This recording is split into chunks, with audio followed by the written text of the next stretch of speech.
And joining us now from Capitol Hill is House Majority Leader Eric Cantor. Sir, good to have you with us this morning.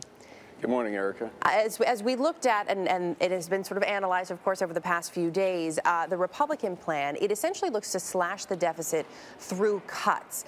But doesn't there also need to be perhaps some more money coming in to, at the same time, pay things down and make a meaningful dent? Can you really establish that just through cuts?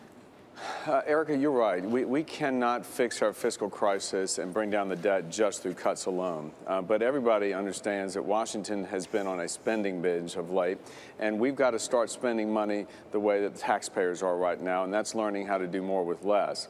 But you're right. We need to grow this economy, and I think that's where the difference is, and I'm hopeful I can hear from the president today something that actually will come to the middle and meet us.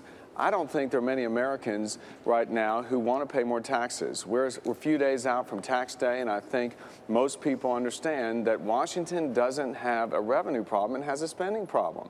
And the crux of the issue here is how are we going to get this economy going again and get people back to work without imposing more burdens on working families, and we can't raise taxes. I mean, that was settled, I think, last November during the election. So you say absolutely not in terms of raising taxes. You mentioned the burden. The goal, which we've heard from representatives, of course, on both sides of the aisle, is to not continue to pass this debt down to everyone's children. But at some point, does there have to be a little give and take? Because as we're seeing in the Republican plan, there are tax cuts for the wealthiest Americans, yet there are also cuts and changes to social services programs for some of the neediest here, for seniors and for the poor.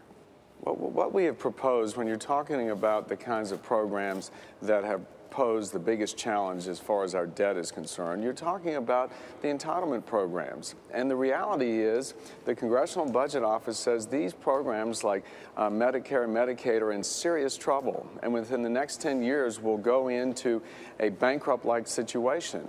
We want to save these programs for the people that need them. That's our goal. We don't think that you should let people who need a safety net out there on their own. We believe in a safety net for those who need it, not for those who don't. And so our plan tries to save Medicare for everyone. For those 55 and older, we say those individuals will not see any change in their benefits. But for the rest of us, we're going to have to accept the fact that these programs are not going to look the same for us. And we're trying to change the nature of those programs for the younger generations so they will be around for the people who need them. Real quickly, sir, when you meet with the president today, you want to hear something meaningful, but what are you going to say to him?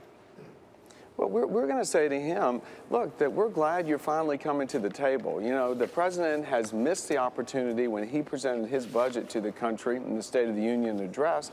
He missed the opportunity to even talk about the specifics that he envisioned to how to address the debt problem we've got in this country. So I'm looking forward to telling him, look, we want to work with you. We've got problems, and they were caused by both sides. And we want to come together. We want to work with you to try and fix this debt problem and get the economy back on track so more people can get back to work. We will be looking for the results of that meeting and for more of the many meetings to come on the budget. Congressman Eric Cantor, thanks for your time this morning.